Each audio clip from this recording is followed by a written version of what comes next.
daqui eu esperei uns glória, aleluia, amém, graças a Deus. Irmão, o jejum começa hoje, irmão, amém. Quem trabalha em padaria, hein, Luciene, pastora Cristiane, Jaqueline, é desafiador demais. Aquele cheirinho de pão subindo, irmã Eliane aí, que trabalha com comida, feijoada, né, irmã Fernanda? É difícil fazer jejum, né? Pois nosso jejum começa hoje e vai até o próximo domingo. O mínimo são 3 horas. Quando eu falo mínimo 3 horas, pessoas gestantes, pessoas que têm alguma comorbidade, pessoas que tomam algum remédio muito forte, fazem um pouco menor.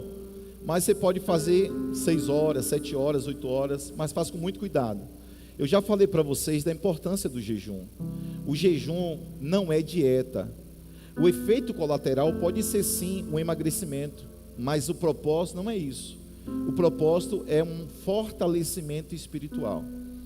Eu vou agora voltar a fazer o curso de jejum para vocês no YouTube, e lá tem muitas explicações sobre o jejum, os tipos de jejum, como eu devo fazer jejum. E sabe de uma das coisas que mais tem prejudicado o ser humano? É justamente uma coisa chamada açúcar. Sabia disso? Homens, agora vocês vão ver, homens. Hoje é o Dia Internacional da Mulher, glória a Deus por isso. Sabia que o açúcar, eu não sei se você sabia, que o açúcar pode trazer impotência sexual, homens que estão aqui me ouvindo? Ó, ficou tudo quieto.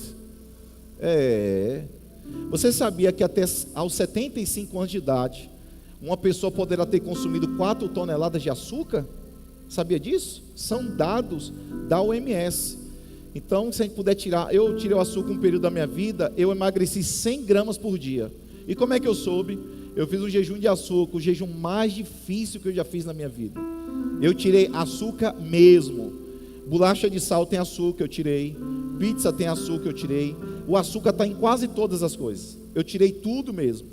E aí, irmãos, eu perdi 4 quilos em 40 dias. Eu perdi 100 gramas a cada dia quando eu arranquei o açúcar. Então, quando você faz um jejum, não é jejum de Instagram, não existe jejum de Instagram, de rede social, não existe. Jejum sempre será de alimento. E é importante que você abra mão disso e coloque um propósito diante de Deus através de jejum. Então, comece hoje o jejum e a gente finaliza no próximo domingo. Domingo você tem que estar aqui para a gente orar pelo jejum, apresentando ao Senhor. E você pode escolher um alimento que você quer tirar durante esses 7 dias. Então, como é que funciona? Por exemplo, o meu grande desafio é pão. Eu gosto de pão. Então, toda vez eu procuro tirar pão. Tem uns que o problema é café. E você que tira café, primeiro dia você vai sentir dor de cabeça. É muito normal. No terceiro dia você vence. Então, eu vou tirar pão. O que eu faço? Eu tiro aquelas horas de jejum, por exemplo, que eu começo à meia-noite, entregar às 11 horas da manhã. Esse período eu não como nada. Mas a partir das 11 até começar o segundo dia de jejum, eu não como pão na alimentação. Eu tirei o pão durante os 7 dias. Então, você decide qual alimento tirar. Agora, cuidado, para não parecer que você quer se fortalecer tanto espiritualmente, que vai tirar muita coisa. Então, uma vez a irmã ligou desesperada: pastor, o que eu faço da minha vida? Eu tirei café, eu tirei açúcar, eu tirei pão. Eu falei: a irmã também quer ver Jesus rápido, né, irmão? A irmã tirou açúcar, café e pão. Olha, alimentos básicos assim, não é? E ela estava desesperada. E a gente fez 21 dias de jejum. Então, faça um alimento que você goste. Não adianta você tirar um alimento que você não coma. Eu não como feijão, vou tirar feijão. Não é o propósito. É um alimento que para você é muito saboroso, muito importante, e você decide sacrificar para ter esse tempo de qualidade na presença de Deus. Tá bom? Vamos orar pelo jejum? Você vai começar em nome de Jesus, tá bom? Pai, em nome de Jesus, nós damos início ao nosso jejum, Senhor, a partir da meia-noite de hoje, Senhor. Nós colocamos esse propósito diante do Senhor. Eu sei que para alguns é um grande desafio, mas é verdade que quando a gente faz sacrifício, nós vivemos tantas coisas poderosas em Ti, e são tantos testemunhos, que nós nos alegramos em Tua presença. Eu sei que quando esse jejum terminar, muitos irmãos sairão muito mais fortalecidos espiritualmente, e também, eu tenho certeza que eles terão grandes vitórias e grandes testemunhos para contarem. Assim eu oro, em nome de Jesus, amém e amém. Olha para o irmão do lado e diga: está firmado no jejum, meu irmão? Pergunte para ele aí. Glória a Deus. Vamos ver amanhã, tá bom? Vamos ver amanhã. Mateus capítulo 13, a partir do versículo 1. Mateus 13, versículo 1. Terça-feira tem um curso Vida Nova, novo convertido, novo membro, ou quem deseja batizar, já procure Presbítero Kleber, Carlos Patente, Pastor Azete, curso Vida Nova. Mateus capítulo 13, a partir do versículo de número 1. Samuel, após a leitura, pode desligar as lâmpadas para eu concentrar aqui. Mais tarde, naquele mesmo dia, Jesus saiu de casa e sentou-se à beira-mar. Logo, uma grande multidão se juntou ao seu redor. Eu estou na versão NVT, mas a igreja pode continuar em outra versão. Então ele entrou num barco, sentou-se e ensinou o povo que permanecia na praia. Jesus contou várias parábolas como esta. E aí vai a parábola, preste atenção. Um lavrador saiu para semear. Enquanto espalhava sementes pelo campo, algumas caíram à beira do caminho, e as aves vieram e as comeram. Outras sementes caíram em solo rochoso, e não havendo muita terra, germinaram rapidamente. Mas as plantas logo murcharam, sob o calor do sol, e secaram, pois não tinham raízes profundas. Outras sementes caíram entre os espinhos, que cresceram e sufocaram os brotos. E o texto diz por causa... Pode continuar, versículo 8. E outras caíram ainda entre espinhos que cresceram e sufocaram os brotos. E ainda outras caíram em solo fértil e produziram a colheita 30, 60 e até 100 vezes maior que a quantidade semeada. Quem é capaz de ouvir, ouça com atenção. É interessante esse texto. Estava orando hoje pedindo a Deus uma direção. E em Marcos capítulo 4, nós vamos ter muito mais detalhes dessa passagem bíblica da parábola do semeador. Existem algumas informações nesse texto que são muito importantes, e eu queria muito que você não ficasse distraído, conversando, nem olhando para o celular, nem para nada. É a hora da palavra de Deus. Essa é uma informação muito importante, porque Jesus, ele traz uma parábola. Primeiro, qual é a natureza da parábola, pastor?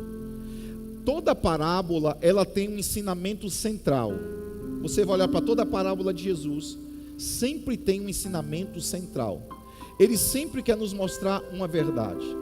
Toda parábola, os personagens são fictícios, mas são histórias fictícias, que carregam uma história eterna e princípios espirituais. Jesus usa essa didática porque alguém escreveu um livro de que Jesus foi o maior pedagogo que já passou por essa terra. Ele traz realidades eternas e espirituais a partir da vivência das pessoas, dos seus costumes daquela época. Então, quando Jesus fala sobre lavrador, os ouvintes sabiam sobre aquilo, porque a nação de Israel vivia muito da pecuária e da agricultura. Quando ele fala sobre semente, eles também sabiam disso, porque eles trabalhavam com a questão da terra, de cortar a terra, de fazer os sulcos. Ele trabalha com a ideia de semente, de colheita, o trigo, o joio e tudo mais. Então Jesus traz uma parábola que é justamente falando sobre o ensino. E qual é o ensino? O ensino de uma semente. No texto bíblico, pastor, o que essa semente significa? Jesus, logo após, no versículo 11, ele vai explicar essa parábola. E ele vai dizer que a semente simboliza a palavra de Deus. E que esses 4 tipos de solos, e quais são os solos? Existe um solo que é duro e que a semente não consegue penetrar, então as aves do céu comem a semente. Existe um segundo solo, que é um solo que a terra tem uma terra, mas tem muita pedra, tanto na parte de cima quanto na primeira superfície. O terceiro tipo de solo é um solo que, junto com o solo, tem os espinhos com a semente, que vão sufocar a semente. E o quarto tipo do solo é uma terra fértil e uma terra boa. Agora é bom a gente entender que o que Jesus está dizendo não é, escute bem isso, não é que existem pessoas que um coração é duro, um coração é de pedra, um coração é de espinhos e um coração é terra boa. Não é assim. Porque se a gente fala que tem gente que o coração são dessas formas, os corações são dessas formas, nós estamos dizendo que Deus então criou pessoas assim. Mas Deus não as criou assim. O que Ele está falando é que essas pessoas se tornam alguém com coração duro, alguém com coração com pedregulho, alguém com coração com espinho e alguém com coração de terra fértil, a partir da resposta que essas pessoas dão em relação à palavra. Então Deus não criou alguém que tem um coração duro e alguém que tem um coração mole, não foi assim. Mas é a resposta que eu dou à palavra é que determina qual é o tipo do coração que eu estou construindo diante de Deus. Porque se assim fosse, então Deus já determinou quem não vai ouvir a palavra vai para o inferno, e quem ouviu a palavra vai para os céus. E essa predestinação nós não acreditamos. Nós acreditamos em uma predestinação ministerial, que Deus criou pessoas predestinadas para serem profetas, pastores e assim por diante. Mas ele diz que a semente é a palavra. E tanto é verdade sobre a palavra, que no último versículo 9, ele diz: quem é capaz de ouvir, ouça. Então tudo parte a partir do ouvir.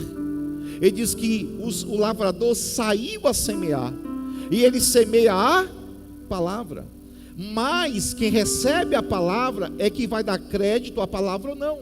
O profeta Isaías perguntou: quem deu crédito à nossa pregação? E a quem se manifestou o braço forte do Senhor? Em outras palavras, eu estou pregando aqui nessa igreja, mas tem gente que não está nem aí para a palavra. Elas não dão crédito à palavra, elas nem ouvem a palavra.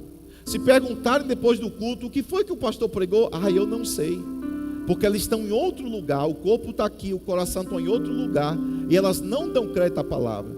Elas acabam criando um bloqueio entre a palavra que sai do altar até os ouvidos que chegam aos ouvidos dela. Então o que o diabo quer é roubar nossa atenção, porque se o diabo rouba a nossa atenção, rouba também o nosso coração. Quando João escreve as 7 igrejas da Ásia, todas essas igrejas não eram pessoas mundanizadas, ok, gente? Não era para ímpio, era uma mensagem para a igreja. E todas as vezes que terminava para cada igreja, o que ele dizia? Ouça o que o Espírito diz à igreja. Então a questão não é se Deus está falando, a questão é se nós estamos ouvindo o que Deus está falando. Eu acredito que durante todo o dia Deus de alguma forma está falando conosco, mas nós estamos debaixo de pressões, distrações, tantos barulhos e tantas vozes, que às vezes passamos desapercebidos de ouvirmos a voz de Deus. Agora uma coisa interessante: o lavrador saiu a semear.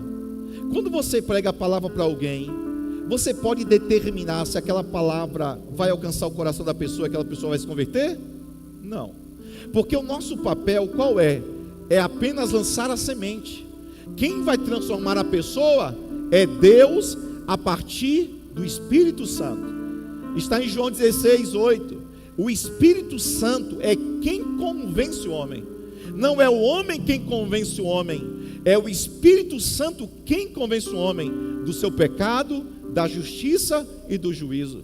Pastor, por que isso acontece? Acontece, irmãos, olha, por incrível que pareça, você vai entender. Acontece porque existem pessoas que elas estão cegas espiritualmente. Sabia disso? É porque você já é crente. Talvez você nasceu até nos caminhos do Senhor, mas você sabia que tem gente que está cega espiritualmente? Sabe, está diante dele que ele está em pecado, está diante dele o problema, está diante dele que o diabo está acabando com tudo, e a pessoa diz: eu vou continuar na mesma vida, porque ela está cega. Quem é que cegou essa pessoa, pastor? A segunda carta de Paulo aos Coríntios, põe para mim, por favor, capítulo 4, versículo 4. A segunda carta de Paulo aos Coríntios, capítulo 4, versículo 4.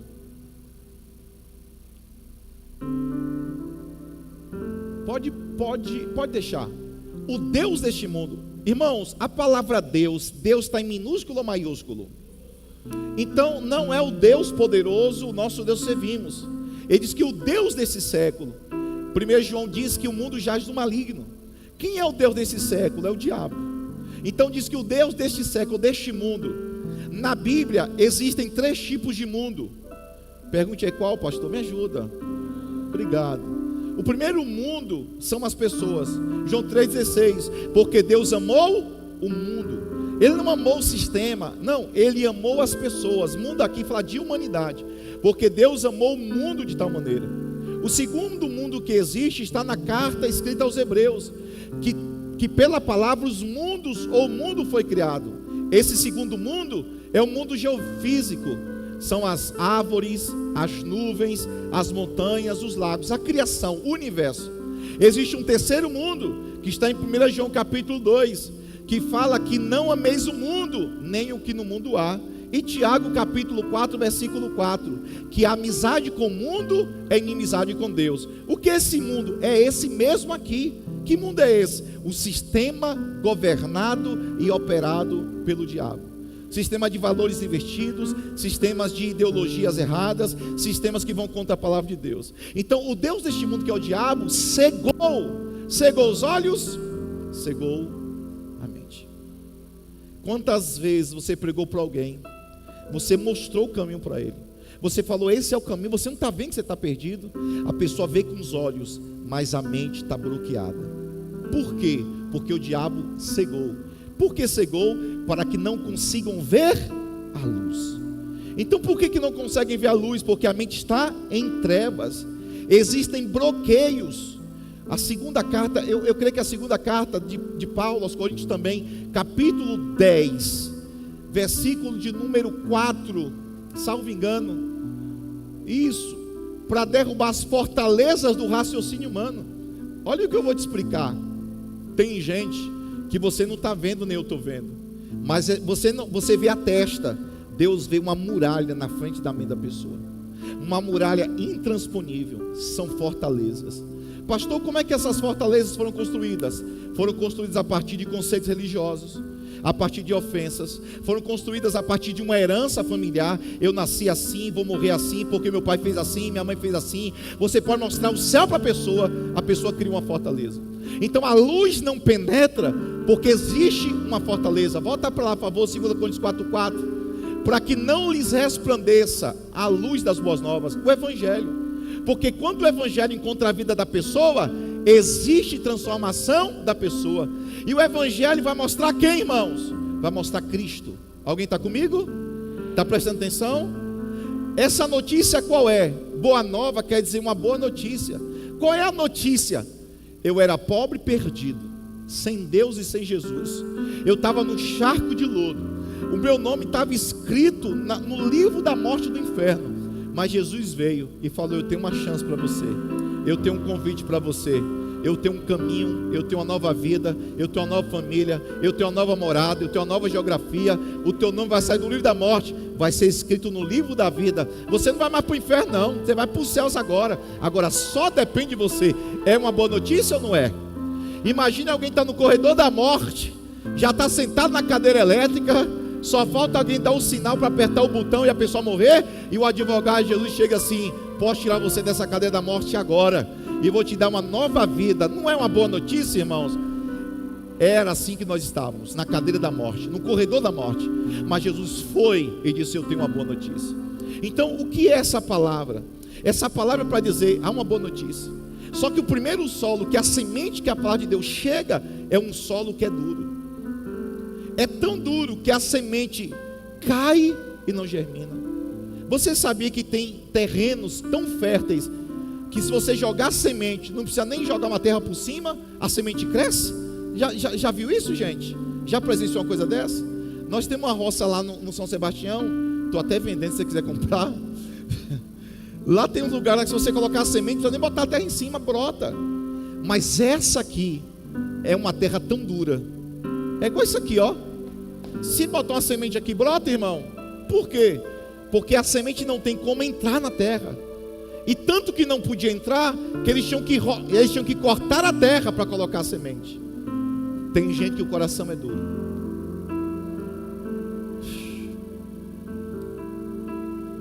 Você sabia, irmãos, que tem terreno que se você pisar muito fica duro em cima? Tem gente que o coração abriu para tanta gente, que foi tanta gente pisando no coração da pessoa que ficou endurecido. A palavra até liberada sobre a pessoa, mas aí não tem profundidade, não tem como entrar na terra, porque a terra está rígida. Tem gente que o coração ficou duro por ofensa. Tem gente que o coração ficou duro por decepções. Gente que o coração ficou duro por traições. Gente que o coração ficou duro porque criou uma expectativa que não foi respondida. O coração da pessoa endureceu. Você conhece gente assim? que pode um anjo descer e a pessoa não muda, que o Espírito Santo pode falar com a pessoa, você pode fazer o bem que for, não adianta mudar o coração. Quando o coração de uma pessoa está duro para você, você não tem provas verossímeis que possam mudar o coração da pessoa. Então a palavra vem, mas a palavra não consegue ter profundidade. Essas aves aqui, sabe o que a Bíblia diz? São demônios. Ela vem e rouba a semente, e essa pessoa, ela até ouve a palavra, mas ela não dá crédito à palavra. Ela está sentada nas cadeiras da igreja, ouve através da transmissão, você dá um folheto para ela, prega na praça, prega no sinal, o coração da pessoa está endurecido. Só quem pode fazer essa obra, se a pessoa permitir, é Deus. Ezequiel 36, 26, eu tiro um coração de pedra e eu transformo em um coração de carne. Eu tiro um coração fechado e um coração rígido e transformo em um coração sensível e quebrantado em minha presença. Mas para isso acontecer, a pessoa precisa dar espaço para Deus operar. Não adianta você ir para encontro com Deus, para conferência. Não adianta a gente levantar campanha de oração para você, se você não quiser mudar de vida. Se você não quiser mudar de vida, nem Deus pode mudar você, porque Deus não vai invadir. Ele fica batendo na porta para ver se alguém abre a porta e ele entra. Mas se você não quiser mudar, Deus não pode fazer. Deus só pode fazer se você dizer: Senhor, eu me desarmo, eu me torno vulnerável, eu me coloco na tua presença. Eu digo: Deus, eu estou aqui para o Senhor fazer da minha vida como o Senhor quiser. Então pega a ofensa, pega a tristeza, a decepção, pega a expectativa que não foi respondida e diga: ó Senhor, eu lanço na cruz, mas eu decido me prostrar e me render, para que a tua palavra encontre um coração fértil para fazer a tua obra, Senhor. Que no nome de Jesus, Deus quebre todo o coração que esteja endurecido, e que o Senhor nos transforme dia após dia. Abra sua Bíblia em Apocalipse, por favor.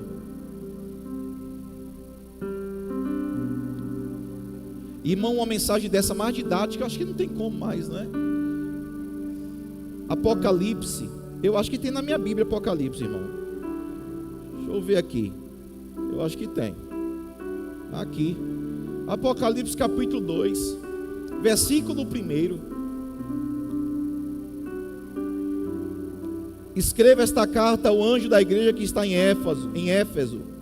Uma igreja que está onde, irmãos? Em Éfeso. Aqui é a igreja ou é o mundo? É o quê? Igreja. Esta é a mensagem. Eu vou ler ali que é melhor. Tá, é a mesma coisa. Esta é a mensagem daquele que segura na mão direita as 7 estrelas, daquele que anda entre os 7 candelabros de ouro. Olha o que diz: eu sei de tudo que você faz. Eu vi o seu trabalho árduo, eu vi a sua perseverança, eu sei que não tolera os perversos. Eu examinei as pretensões do que se diz apóstolos, mas não são, e vocês descobriram que são mentirosos. Vocês sofreram por meu nome com paciência, sem desistir. Eu pergunto para você: essa não é igreja boa para congregar? É. Essa igreja trabalhava, e não era um trabalho simples, era um trabalho árduo. Essa igreja perseverava em Deus. Essa igreja denunciava os falsos apóstolos. Essa igreja não permitia que a apostasia entrasse, ela combatia a apostasia. Essa era uma igreja que ela sofreu por causa do nome de Jesus.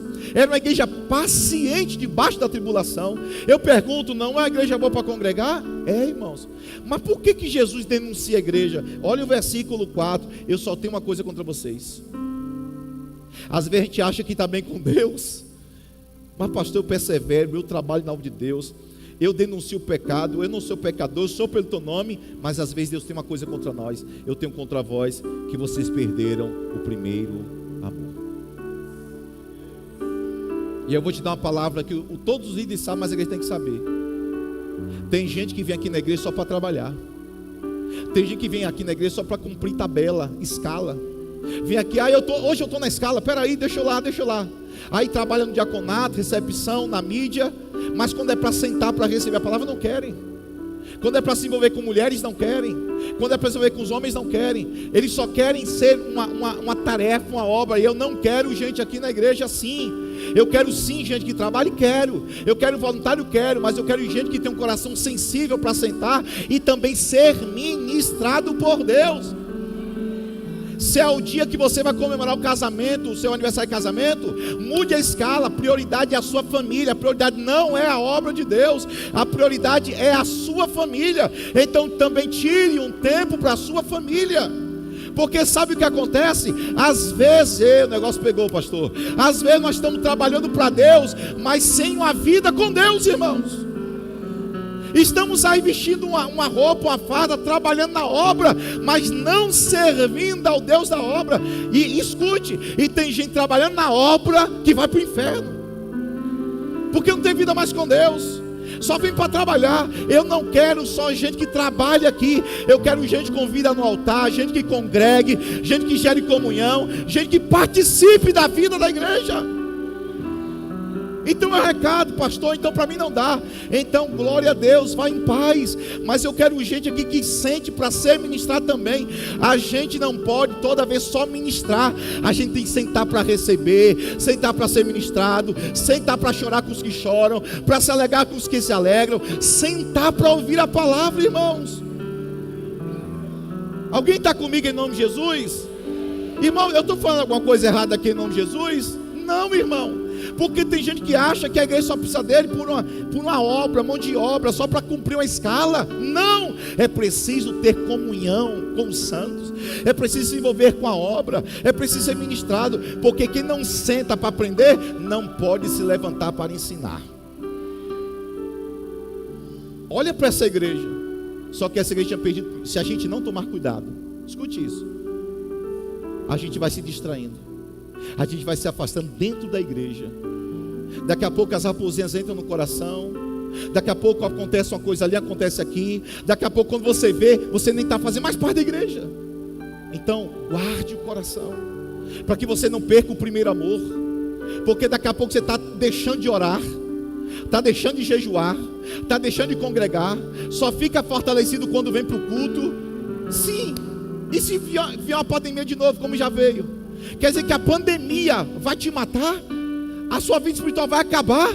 Então é preciso ter uma vida diária com Deus. No trabalho, na faculdade, na escola, irmão. Se Deus não for a sua prioridade, mais nada vai ser importante na sua vida. Charles Spurgeon dizia: não deixe que o urgente tome o lugar daquilo que é importante. Tem coisas urgentes, mas o mais importante é a sua vida com Deus.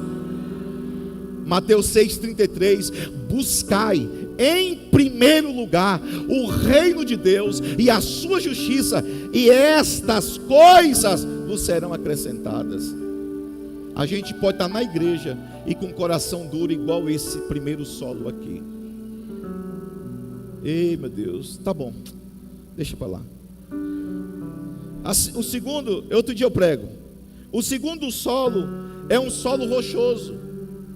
É um solo que a semente chegou. Eu acho tão bonito. Vamos ver Marcos capítulo 4. É porque eu já tenho que passar a ceia por causa do horário. Marcos capítulo 4. Eita glória. Glória a Deus.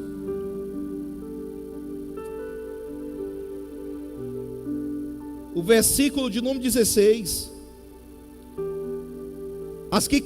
Marcos 4,16. Vocês estão comigo aqui, gente? Em nome de Jesus.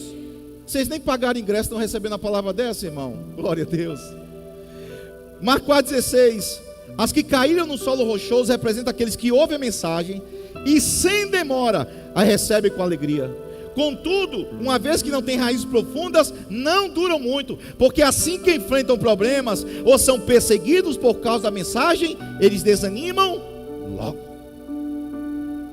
Gente, a pessoa vê a palavra. Irmãos, eu já vi gente, mais de 30 anos na obra de Deus, eu já vi gente vir aqui na igreja, no altar, chorando, descabelando, saindo catarro pelo nariz e dizendo: eu sou de Jesus. Uma semana depois estava desviado. É gente que a palavra vem, entra no coração, mas não tem profundidade. Você conhece gente assim? Que ficou uma semana empolgado: eita glória, eu agora sou crente, é só vitória. E voltar à velha vida de antes. O que é isso? Presta atenção, tem alguém fazendeiro aqui? Profetizo fazendeiros neste lugar. Eu também, Senhor, em nome de Jesus. Então, imagine que você tem um terreno lá, cheio de pedra. Tem um espacinho entre as pedras que tem uma terra, cai a semente. Só que como tem pedra embaixo, a raiz vai fazendo curva. Então a raiz não cresce assim, ela cresce assim. Ela não tem profundidade, ela é superficial. E diz que a pessoa recebe a palavra com alegria, mas na primeira prova a pessoa desanima. Porque tem crente que esqueceu de cantar a música de Lázaro. Eu estou passando pela prova, dando glória a Deus, glória a Deus, glória a Deus. Você vai passando pela prova com Jesus contigo na prova. Ele não te abandona, porque ainda que você ande pelo vale da sombra da morte, não temerei mal algum, porque tu estás comigo. Ele diz isso em Mateus. Ele diz que estarei convosco todos os dias, até a consumação dos séculos. Ele está contigo hoje, Ana Luísa. Ele vai estar contigo amanhã, na terça-feira, na quarta. Ele não te abandonará. Ô irmã Val, Ele está contigo em todo o tempo. Tem gente que é assim, recebe a palavra com alegria, dá uma resposta de alegria, mas na primeira prova que tem, a pessoa disse: tchau, tchau Jesus, eu não quero mais. Aqui não tem gente assim não, viu irmãos? Vocês falam assim, amém, pastor, não tem mesmo não, dá glória. Existe um terceiro solo. Esse é bem interessante, é porque eu não tenho mais tempo. É quando a semente cai entre os espinhos. Você percebeu que apesar de apenas um solo dar um resultado, Deus nunca deixou de dar uma chance para alguém receber a palavra? Para nunca ninguém dizer assim: eu não tive a chance de ouvir a palavra. Todos ouvem. Vocês entenderam? É a resposta à palavra que transforma o meu coração.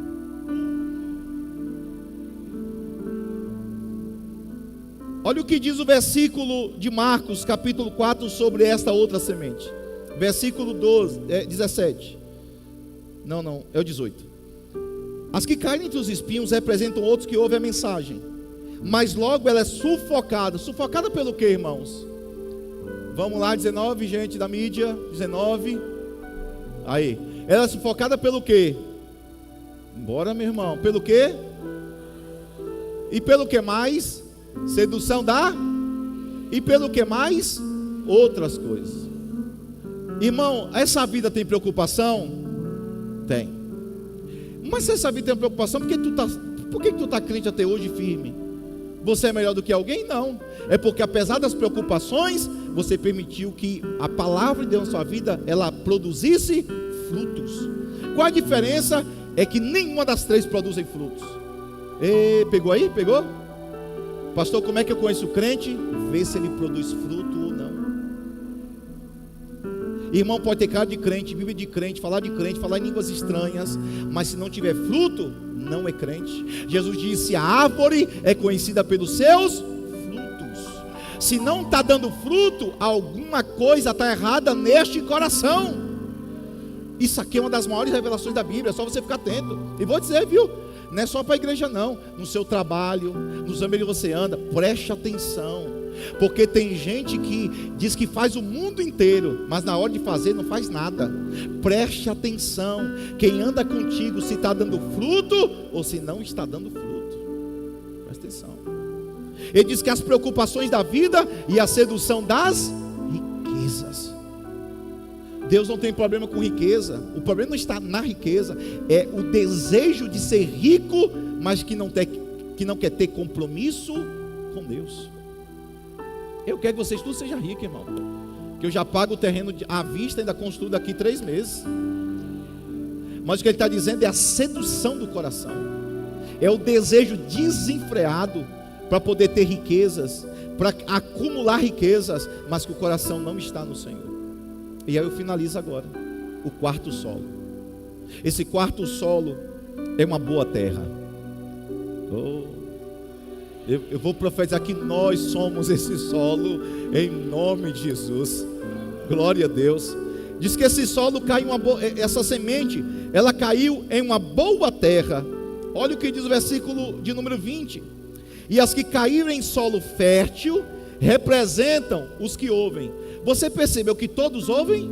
Percebeu? Todos ouvem. Mas qual a diferença deles? Ouvem, aceitam a mensagem e elas produzem uma colheita. A semente produziu frutos nesse coração, e a colheita 30, 60 e 100 vezes mais. Eu quero lançar uma palavra: que o nosso coração seja uma terra fértil, que quando a palavra de Deus vem em nosso coração, nós recebemos essa palavra, nós produzimos frutos, nós produzimos uma colheita. Eu quero, assim, por essa palavra, liberar sobre esta igreja, que os teus filhos, a tua parentela, a tua família, as pessoas que você ama, a pessoa que você está orando, elas também terão corações que são terrenos férteis, que quando a palavra ali chegar, vai produzir uma colheita para a glória de Deus. Amém? Amém?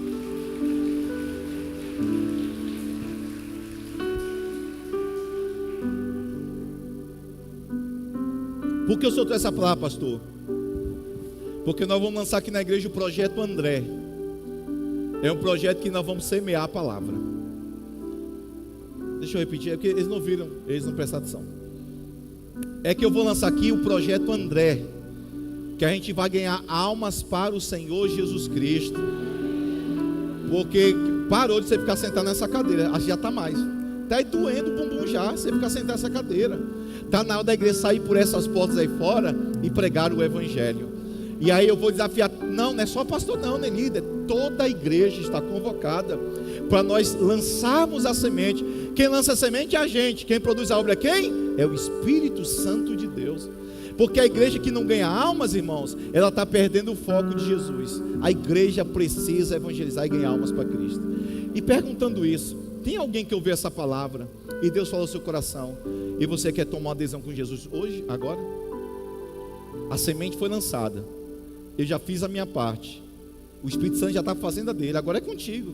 Não é com o seu amigo, seu pai, mãe, filho, irmão, parente, não, nem comigo, é você e Deus.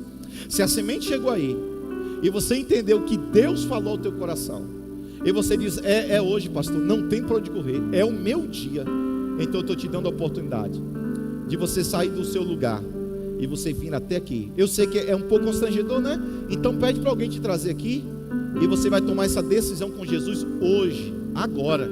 E eu tenho certeza que Deus está encontrando aí um coração fértil para que a palavra dele possa produzir uma colheita no seu coração. Tem alguém essa noite? Se você está sem força para vir, é só levantar uma de suas mãos, que daqui eu vou pedir para um obreiro, um diácono, uma diaconisa trazer você até aqui à frente, vai ficar contigo aqui na frente.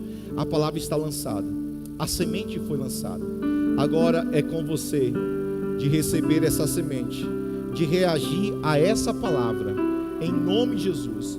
Vou pedir à igreja que esteja orando, irmãos, porque essa hora tem um momento de muita batalha espiritual, mas a oportunidade está franqueada. Tem alguém que quer entregar a sua vida a Jesus agora? Tomar essa decisão com Jesus agora? Não se distraia, ora comigo aí, por favor. Ora comigo, em nome de Jesus. Ore agora para que seja quebrada toda fortaleza, todo empecilho, todo obstáculo, toda barreira. Você está aí agora, Deus falou contigo, é a sua oportunidade, em nome de Jesus. Eu vou te perguntar pela última vez, a última de hoje. Se você está aí, você entende que Deus falou contigo, precisa mudar de vida, eu estou lançando a palavra. Talvez é a noite que você vai se reconciliar com Jesus, ou voltar para Cristo. E não faça de desentendido não, e nem desentendida não, é contigo mesmo que Deus está falando. Não, é com meu irmão, não é contigo. Vem logo que eu tenho tanta coisa a fazer hoje ainda, gente. Estou vendo se alguém me convida para ir na pizzaria. É o seu momento agora. Você está aí, Deus está lhe chamando. Eu repreendo toda seta contrária, toda fortaleza, todo grilhão, toda barreira, em nome de Jesus. Sejam quebradas agora todas as forças contrárias, toda a cegueira espiritual seja desfeita agora, cancelar. É só você vir. Pode vir. A hora é agora. Eu estou querendo inaugurar um negócio hoje com você. Essa é a sua oportunidade. Essa é a sua oportunidade. Aqui em cima é uma guerra, sabia, gente? Uma guerra espiritual aqui em cima. Mas eu sei que tem alguém para Jesus, com certeza. Por isso que eu já estou rindo e celebrando antes. Venha, venha você mesmo, venha para o Senhor. É o Senhor que está lhe chamando hoje. Que não seja a minha voz, mas que seja a voz do Espírito Santo no teu coração. Que você jogue fora as ofensas, as culpas, as expectativas não atendidas e venha, corra para o Senhor. Há uma música de Nívia Soares que diz: eu correrei para ti, ó Senhor. Eu correrei para a tua cruz, correrei para o Senhor, correrei para a tua presença. Se não há ninguém, eu compreendo perfeitamente. Quer dizer, não é se não há. Se você não quiser vir, eu compreendo perfeitamente. Mas a oportunidade está franqueada até o final deste culto, tá bom? Que Deus abençoe sua vida, em nome de Jesus. Nós vamos ficar em pé agora. Nós vamos para a ceia. Você que está com o seu cálice aí, se você não pegou o seu, estou ouvindo Diácono Eduardo daqui, Diácono Eduardo, abençoado. Obrigado, meu pastor. A ceia foi entregue lá na porta. Se você não pegou, dá um sinal. Quem vai precisar da uva, dê um sinal também. Você que não é batizado ainda, é um momento que a gente criou para você participar da ceia. É só você levantar a sua mão que alguém vai entregar a uva para você. Se for criança, só cuidado para não sujar a igreja, por favor. E adulto também. Não deixe o copo espalhado, não deixe saquinho espalhado, não deixe os cálices espalhados. Após o culto você descarta, por favor. Abra aí o seu cálice, por favor. Já tire também o seu pãozinho. Muito mais higiênico, muito mais prático. Ninguém manuseou, é você mesmo. Graças a Deus.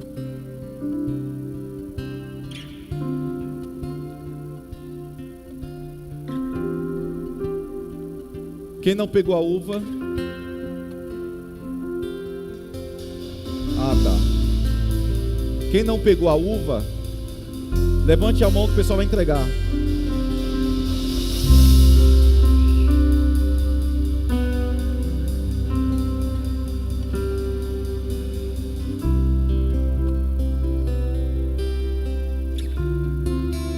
Todos estão com cálice?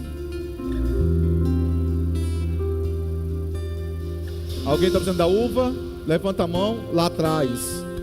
Lá perto de Carlos Patente. A uva. Ali também a irmã Tamires.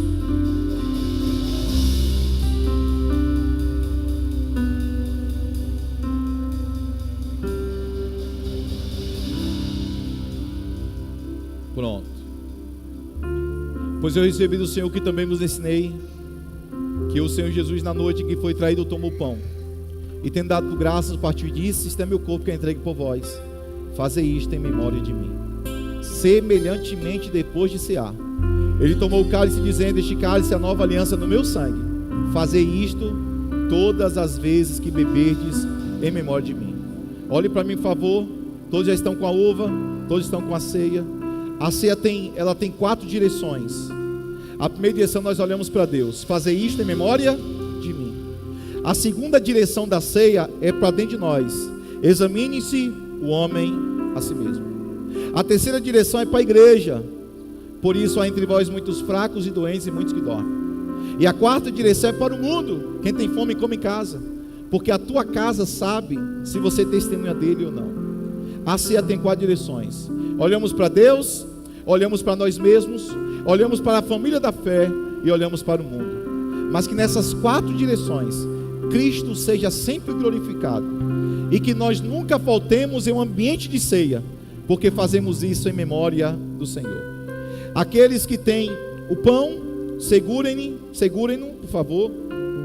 Vou te dar 1 minuto para você fazer uma oração de confissão, para você alinhar o seu coração com Deus, para você confessar algum pecado que porventura houver, para que não tenha nada que desabone o seu momento de comunhão com o Senhor e de comunhão com a sua liderança e com a igreja. Fique à vontade.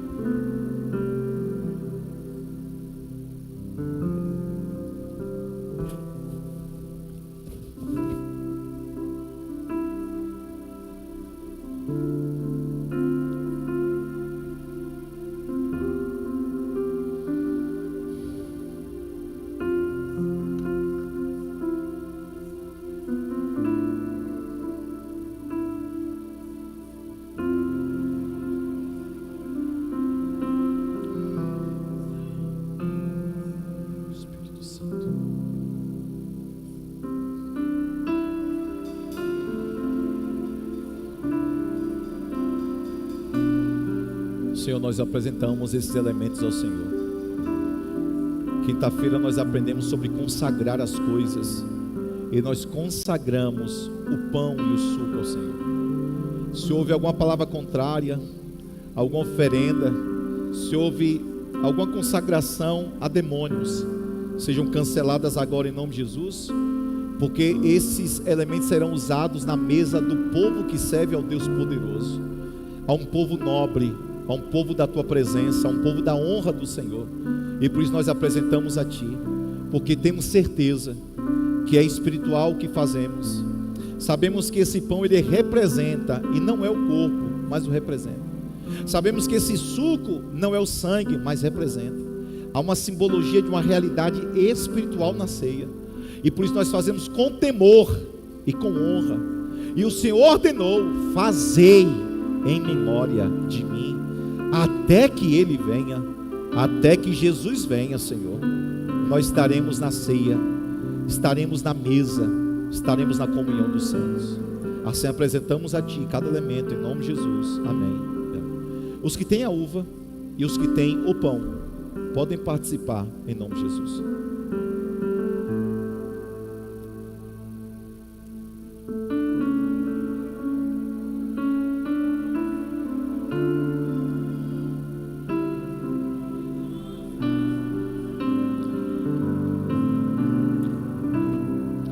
Semelhantemente, depois de cear, tomou o cálice, dizendo: este cálice é a nova aliança no meu sangue. Fazei isto todas as vezes que beberes em memória de mim. Todos podem participar do suco nesta hora.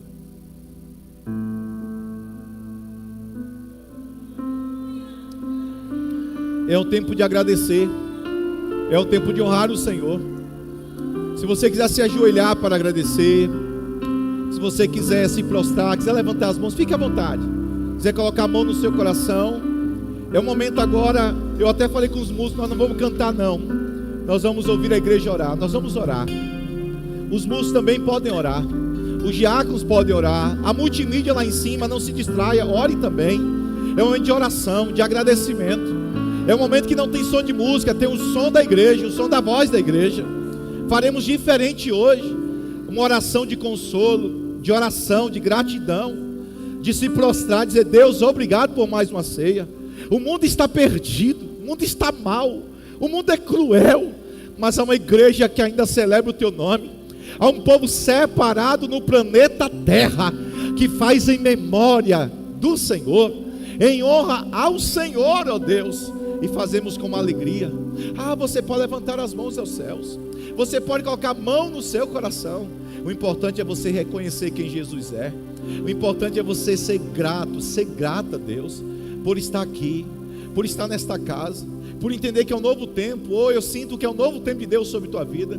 Eu sinto no meu espírito que o Senhor está te fortalecendo. Eu sinto que altares contrários foram quebrados. É isso que eu estou dizendo.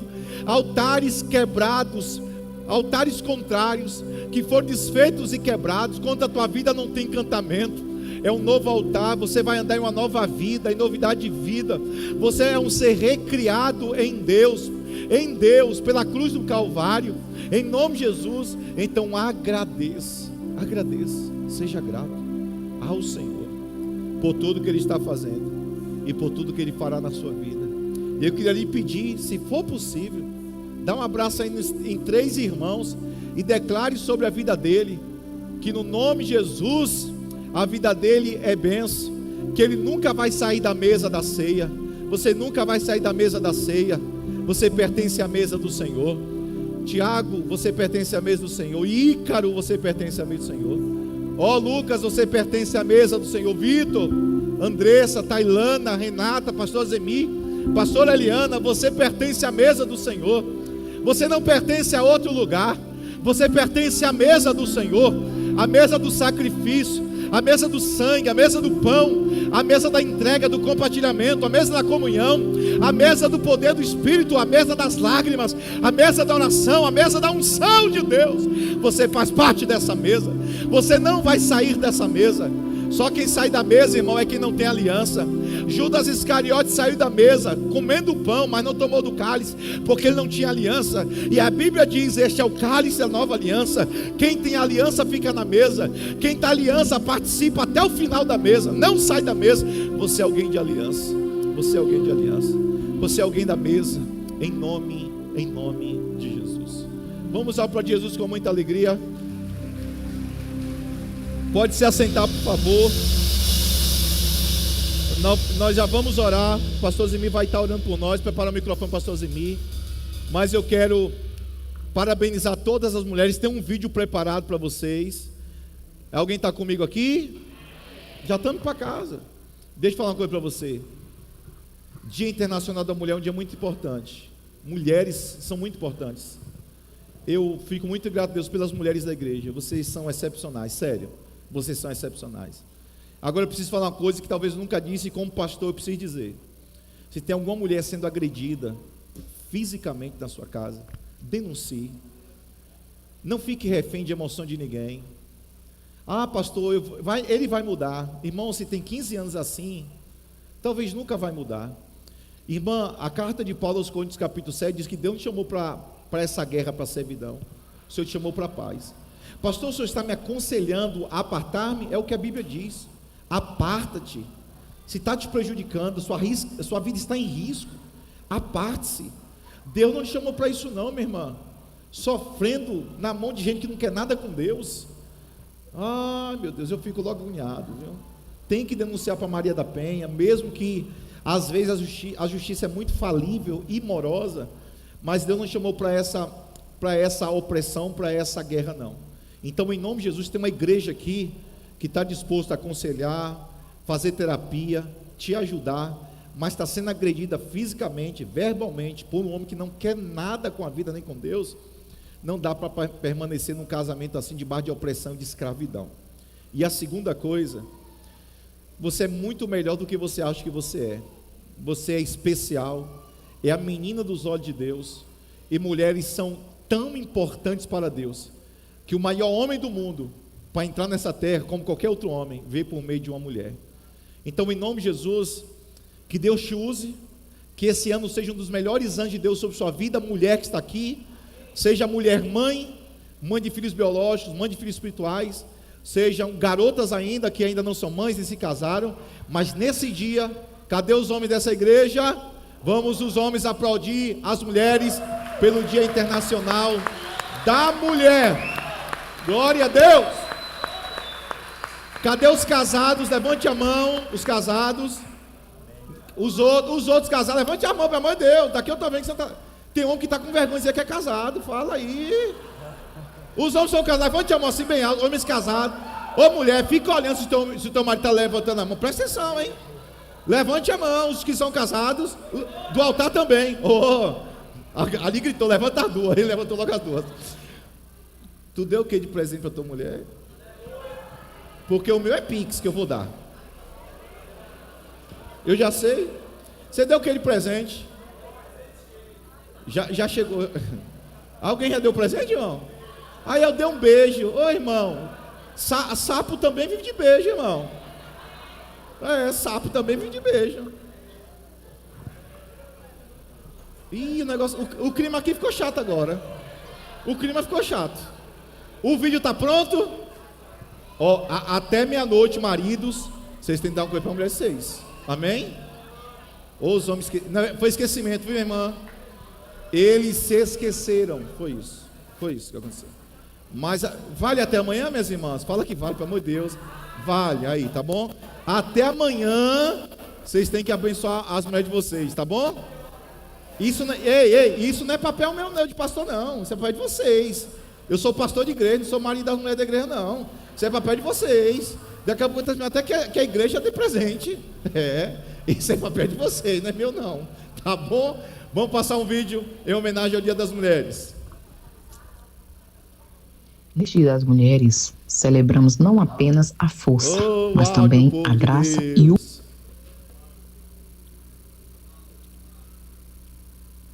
propósito que Deus. Neste Dia das Mulheres. E olha que eu demorei falando, hein?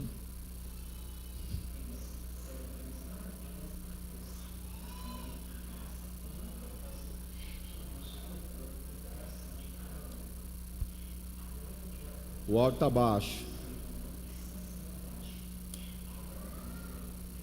De mulheres que marcaram a história com fé, coragem e obediência ao Senhor.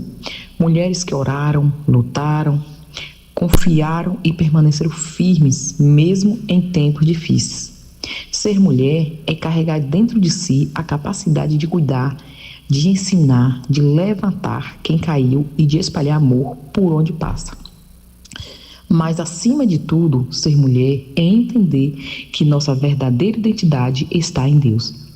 Hoje lembramos que você, mulher, é preciosa aos olhos do Senhor. Você foi escolhida, amada e chamada para viver um propósito especial. Sua vida tem valor, sua voz tem importância e sua fé pode transformar gerações.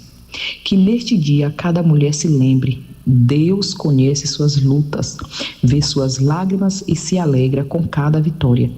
Ele fortalece suas mãos, renova suas forças e guia seus passos. Que você continue sendo mulheres de oração, mulheres de fé e mulheres que refletem a luz de Cristo no mundo. Feliz Dia das Mulheres. Que Deus abençoe cada uma de vocês e que a graça do Senhor esteja sempre em sua vida. Deus te abençoe. Aqui. Aê! Nossa igreja é muito mais bonita pelas mulheres que nós temos aqui na igreja, sabia, irmãos? Os homens da igreja não são muito bonitos, não. Mas as mulheres são. Ai, meu Deus, estou comprando briga sem necessidade. Ei, presbítero Kleber? Comprando briga sem necessidade. Parabéns para vocês, mulheres. Nós vamos ficar em pé. A pastora Zimi vai estar orando. Estão todos daqui a pouco despedidos para suas casas. Muito obrigado por ter escolhido essa casa hoje para receber a palavra de Deus. E você que está em casa assistindo, Deus te abençoe. E as mulheres que estão assistindo, feliz Dia das Mulheres para vocês também. O pastor Zimir vai estar orando, nos abençoando. E até quinta-feira, a campanha da família. Eu estou sentindo a falta de muitos líderes e pastores aqui, viu? É o dia da família. Então, por favor, venha orar pela sua família e consagrar. Tem uma lista de espera das garrafas. Procure o missionário Esaú, que está fazendo a lista de espera. R$35 em 4 vezes no cartão. Precisar também de camisas, tem como fazer pedidos. Deus abençoe. Saúde a todos com a graça, com a paz do Senhor Jesus. Vamos orar ao Senhor, irmãos, para ir para casa. Pai, nós te louvamos, te agradecemos por tamanha bondade, por tamanha bênção derramada sobre nós nessa noite. Muito obrigado por tudo. Que o Senhor abençoe a cada pessoa, cada um que escolheu este lugar para cultuar ao Senhor, para render graças ao Senhor.